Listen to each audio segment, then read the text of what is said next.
The city did not wake gently that morning. It roared alive with a trending hashtag that bled across every screen, pulsing like a wound. Daniel Harris, once a beacon of political reform, now found his name devoured by digital fire. The words were sharp, cruel, stripped of nuance, designed to shred his carefully constructed legacy. A single clip, 7 seconds torn from a speech, ignited the mob's appetite. Hypocrite, they called him. Fraud, liar, snake.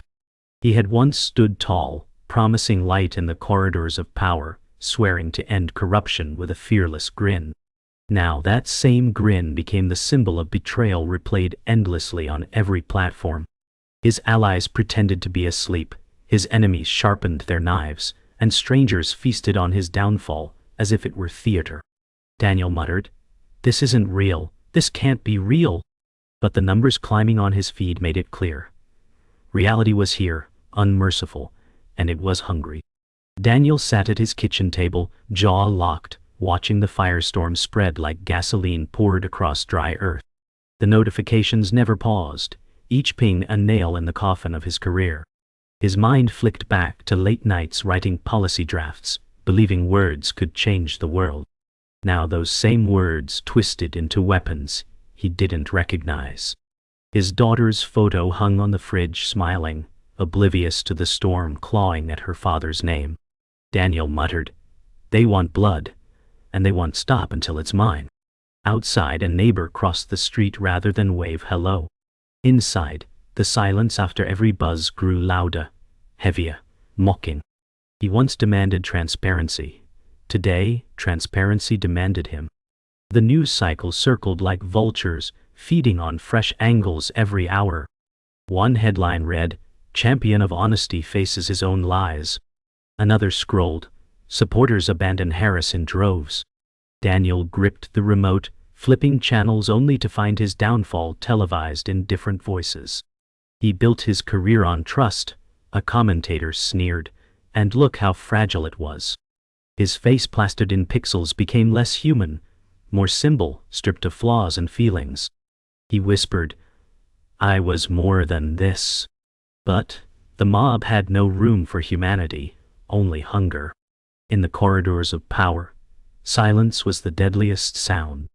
Daniel's calls went unanswered. Old allies who had sworn loyalty were suddenly too busy or out of the country. In a single night, friendships hardened into ice. A junior aide whispered, "No one wants to be next."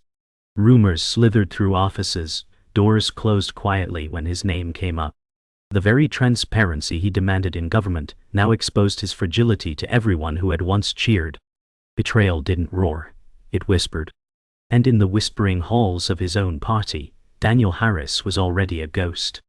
Desperation clawed at Daniel's chest as he opened his laptop, fingers trembling on the keyboard. A statement, he thought. Maybe he could explain, maybe they would listen. He typed, "I believe in truth." Deleted. Typed again, "I never betrayed my people." Deleted. Every word felt hollow, rehearsed, powerless against the tidal wave. He slammed the lid shut, breath ragged. Somewhere outside, car horns blared like distant jeers. He knew that once his statement left the safety of drafts, it would be ripped apart like meat in a cage of wolves. And maybe, just maybe, he no longer believed the words himself. Before the scandal, Daniel Harris was the man with sleeves rolled up, sweat on his brow, walking streets with handshakes and promises. People believed him because he believed himself. In small town halls he spoke not with the arrogance of power, but with the hunger of a man who remembered where he came from.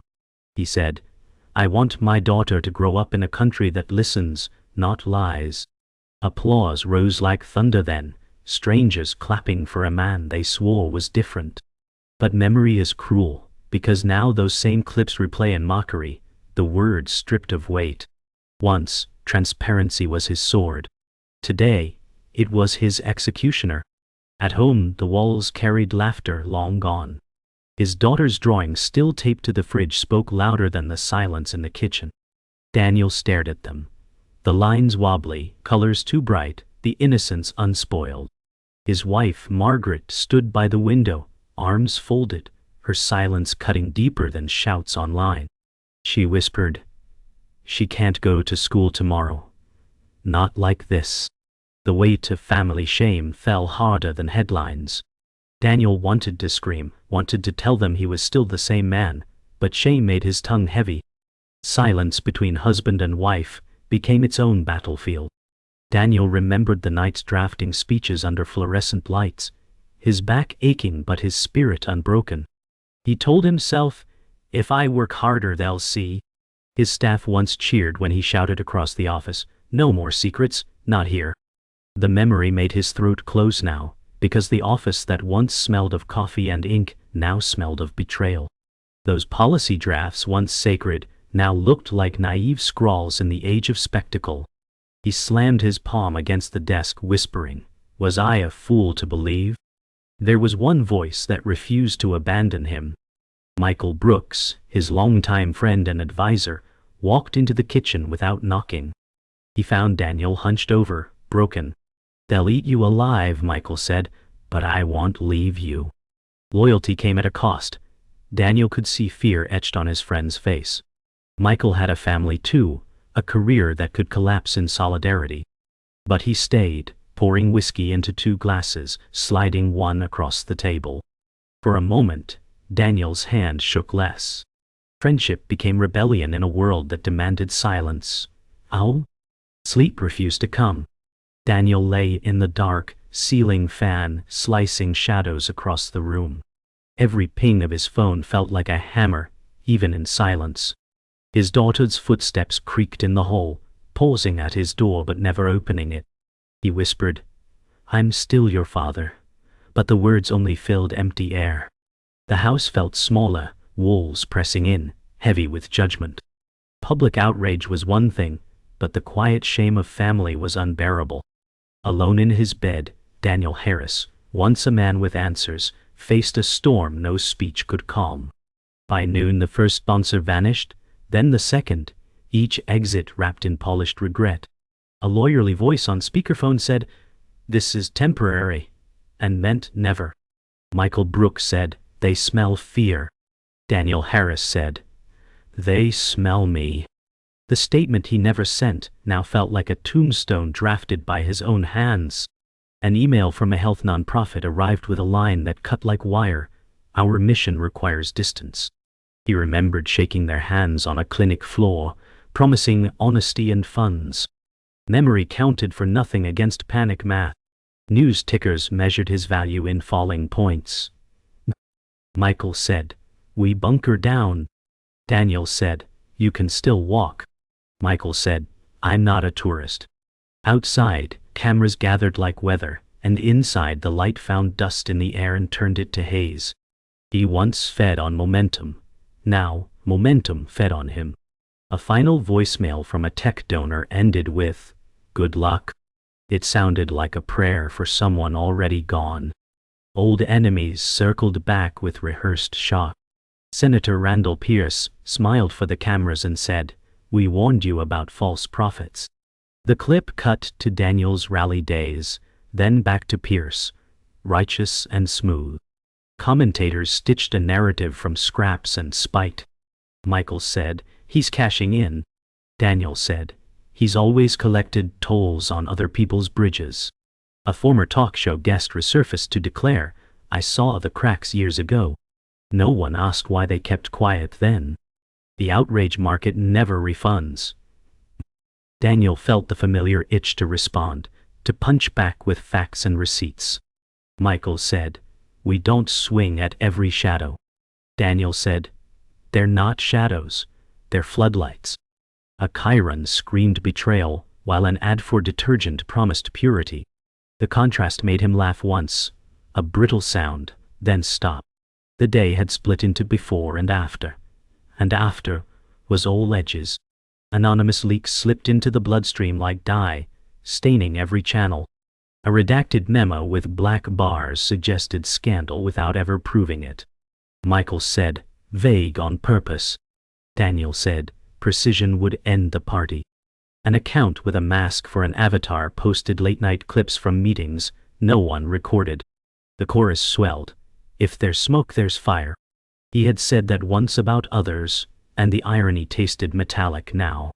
A staff group chat screenshot appeared, cropped to cruelty. He whispered, "Context is gone." The enabler stayed silent, smiling somewhere off stage, feeding the beast with careful crumbs.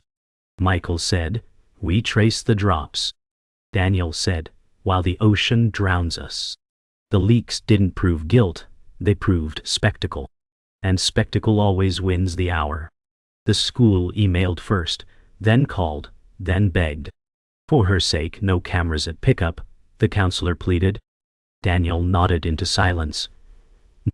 His daughter waited behind the closed door of her room, headphones on, fortress built from music and distance.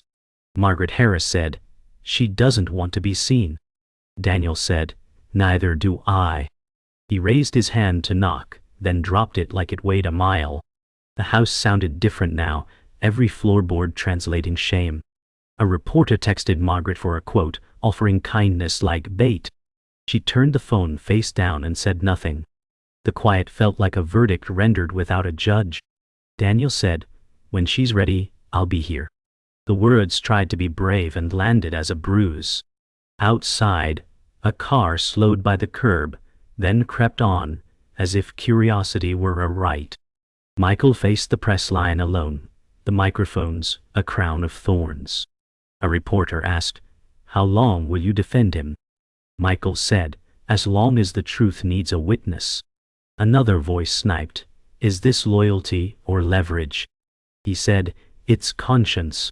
Inside the house, Daniel stood where he could not be seen and heard the shape of each question like thrown stones.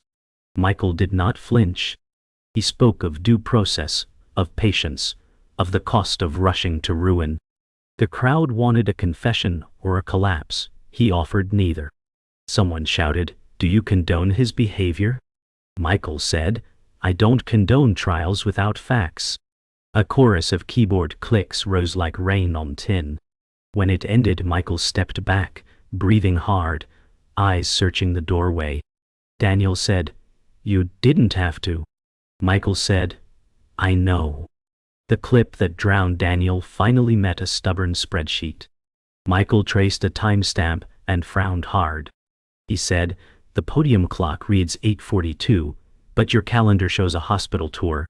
Daniel said, "I was on Ward C at 8:40. The air changed from grief to calculation. Michael slowed the audio and winced. He said, "The room tone jumps between syllables." Daniel said, "A splice." They replayed a cheer that arrived before the line that was meant to provoke it. He said, "Crowds don't predict punchlines." Michael said, "Unless someone stitched applause to a lie." Daniel stared at the waveform like it was a map out of hell.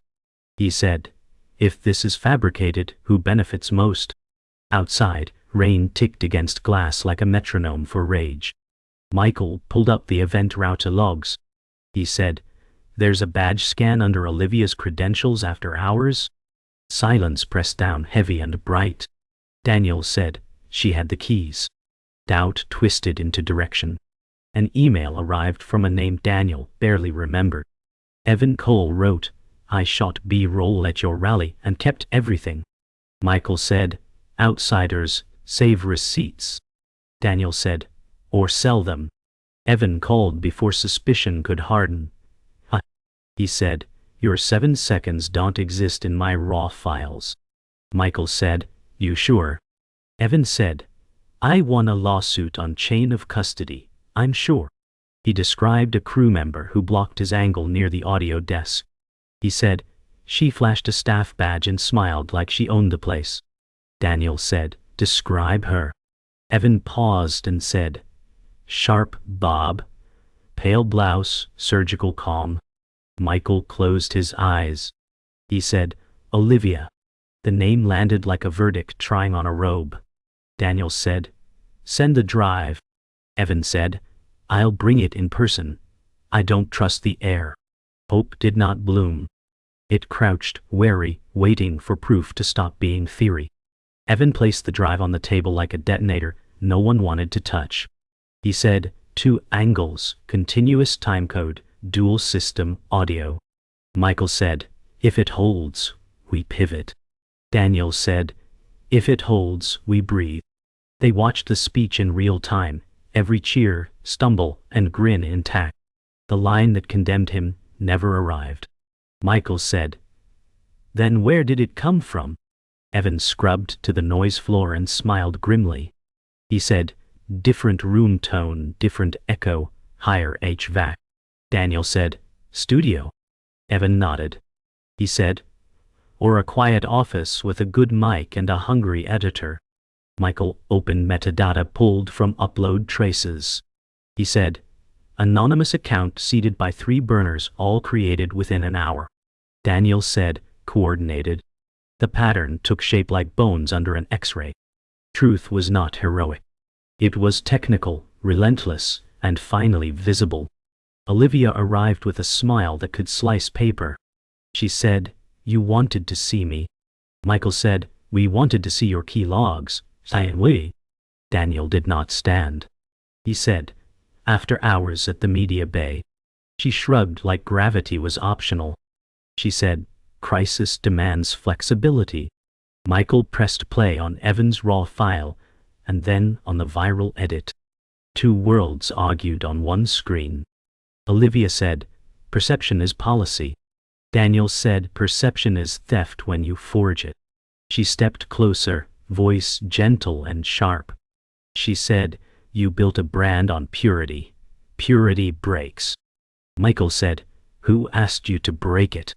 Olivia smiled at the window, not the men. She said, vacancies create promotions. The words sat between them like a lit match on dry grass. Daniel said, get out. She paused, measuring futures, then walked away, heels writing punctuation on the floor. They expected relief. They got strategy. Michael said, we go public with the raw. Evan said, chain of custody on camera, on record. Daniel said, and they will say we faked the fix. Michael said, then we blindside them with independent verification. Evan called a lab he trusted and arranged a rush analysis. He said, they audit audio for courts. Daniel looked at the closed bedroom door down the hall and swallowed a plea. He said, if this clears, she still has to live with the stain. Michael said, we don't cleanse stains, we outlast them. A message pinged from an unknown number. It read, you're not supposed to find this. Daniel stared at the sentence until letters turned to threat. He said, we already did. The fear did not vanish. It stood beside them, finally sharing the room with purpose. The press conference smelled like rain and electricity, as cameras nested in rows of glass eyes. Daniel Harris said, I will show you the truth. Michael Brooks said, keep it steady. Evan Cole cued the raw footage on a public screen. The room hushed as timecode rolled, unbroken and stubborn. A reporter snapped, why should we trust this now? Daniel said, because facts don't need applause. The 7 damned seconds never appeared, just the awkward pauses of a human being. Another reporter said, then who edited the viral clip? Michael said, we have logs. Evan said, and a lab on record. The truth landed without fireworks, heavy as iron. Daniel felt his ribs loosen, then tighten again. He said, transparency means showing the cuts. The crowd inhaled like a single animal preparing to bite. Somewhere outside, thunder grumbled like an old judge. The door opened at the back like a stage cue written in spite. Olivia Grant walked in with a smile that dared the room to blink. She said, correction is not contrition. Daniel said, fabrication is not policy. Michael slid a folder to the edge of the podium. He said, key logs, access times, export history. A reporter said, did you alter the speech? Olivia said, I optimized a narrative vacuum. Evan whispered, translation, she cut the clip. Daniel said, you gambled with a country's trust. She met his eyes, calm as winter glass. She said, "You built a brand on absolutes." The room split between gasps and typing. Daniel's fingers curled on the wood. He remembered doorways that had opened for her because he held them. He said, "This ends now." Outside, sirens braided with rain, impatient and thin. The meltdown did not start with a shout. It began with a sentence shaped like a blade.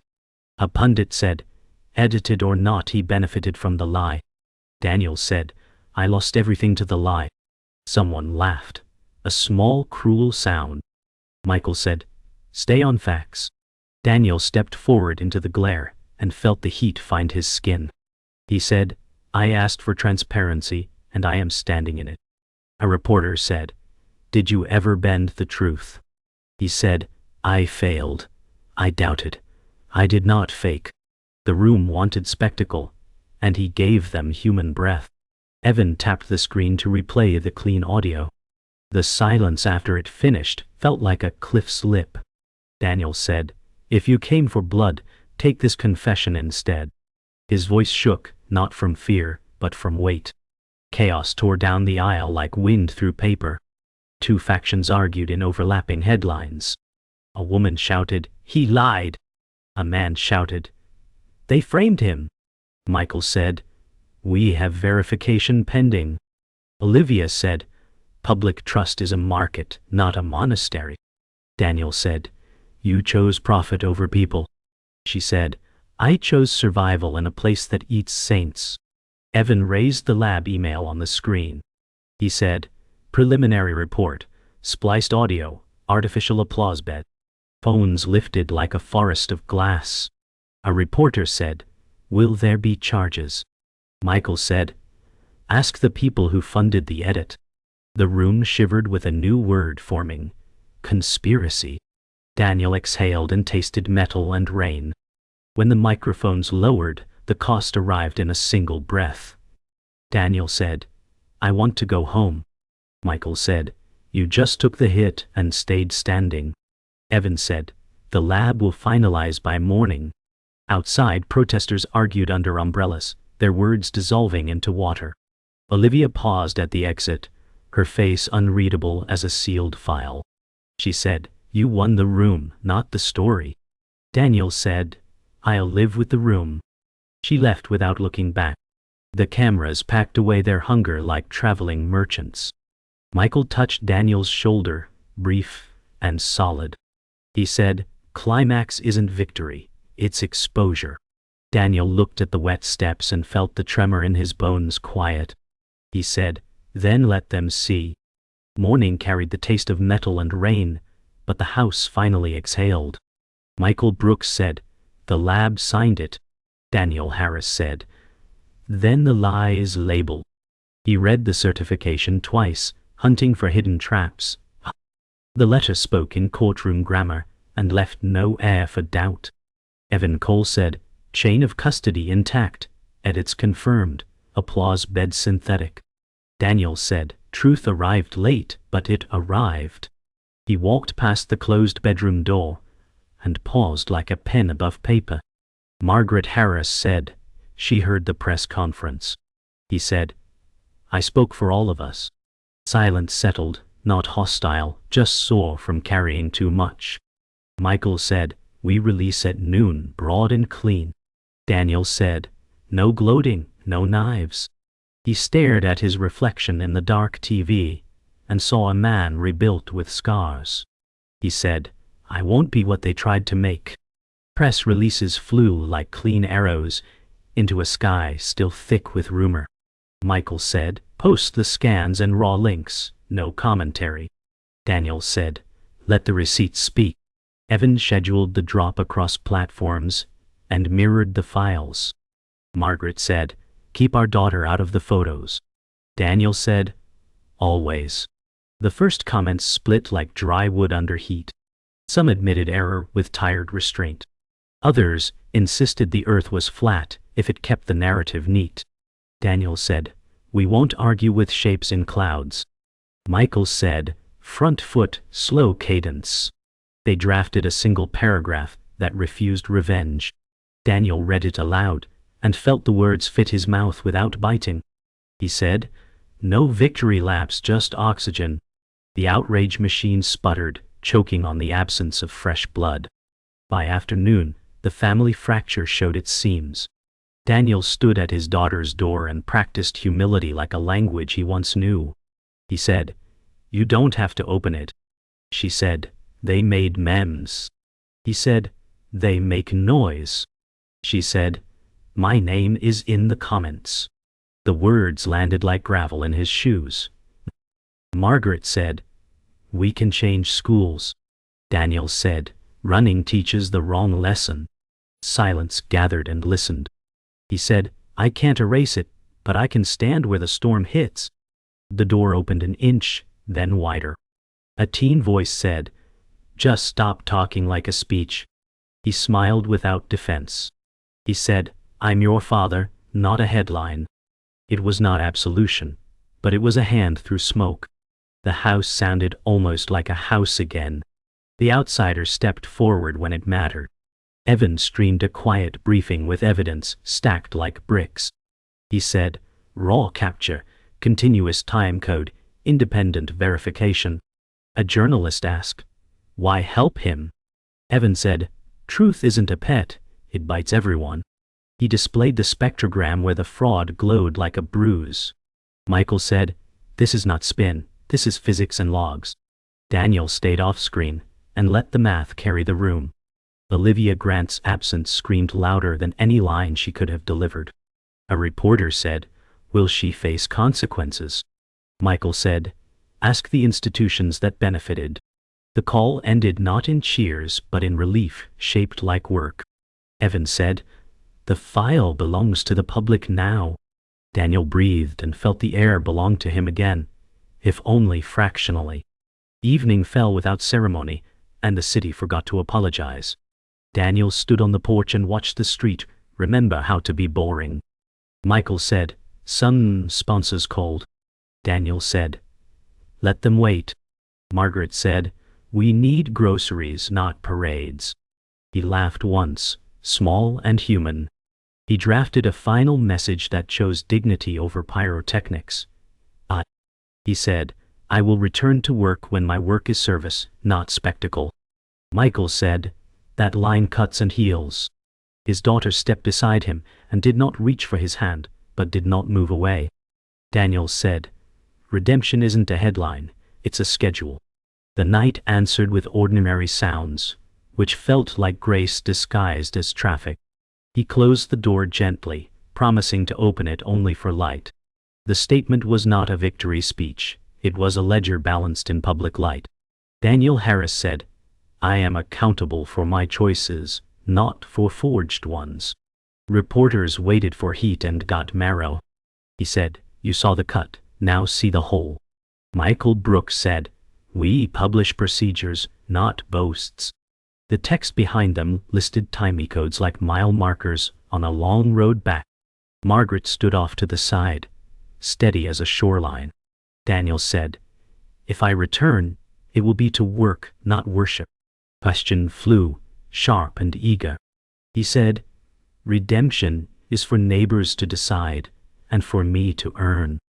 The room did not cheer, it breathed. He said, "To those who believed lies, I ask for patience, not praise."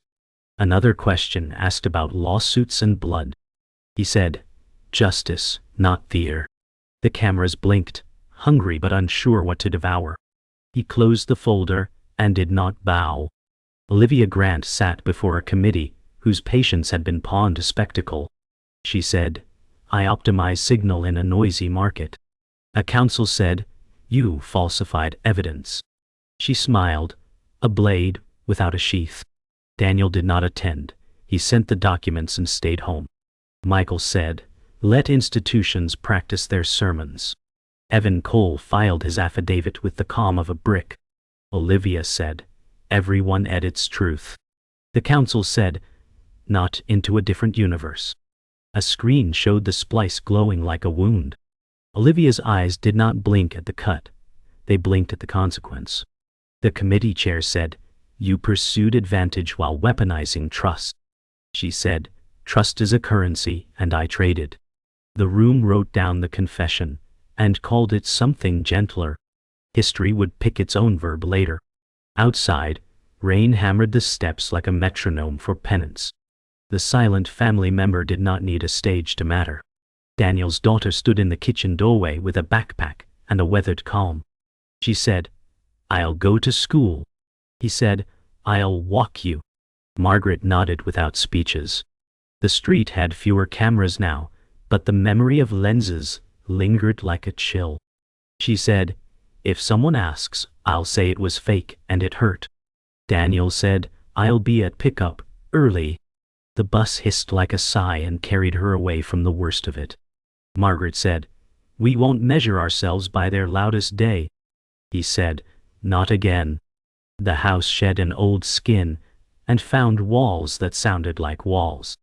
In the quiet, he drafted a schedule with chores instead of drama. The page looked plain and felt holy. Normal was not smaller, it was truer. The world moved on, not kinder, just occupied. Senator Randall Pierce delivered a speech about integrity with a practiced frown. He said, "We must demand proof before we damn." The network clipped his older sneers into a new humility reel. Daniel watched for 1 minute, then turned it off. Michael said, "They are laundering their certainty." Evan said, "Receipts outlive spin."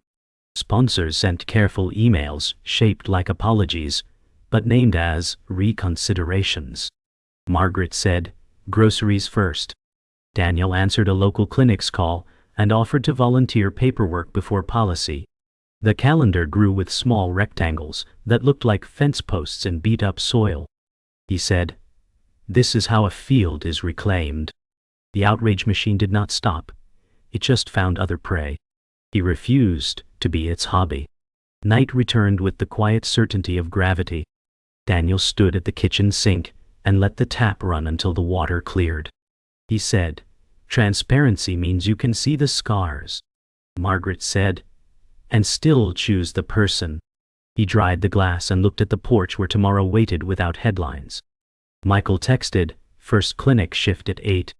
Evan sent a single word, "Posted." The truth lived online now, archived and ordinary. Daniel stepped outside and tasted air that did not belong to an audience. He said, "I will work." The city answered with traffic and a far siren that meant someone else needed attention. He closed his eyes and did not count the losses. The final thought arrived without music and felt like steel. He said, "I survived because I stopped performing." The line did not trend. It stayed.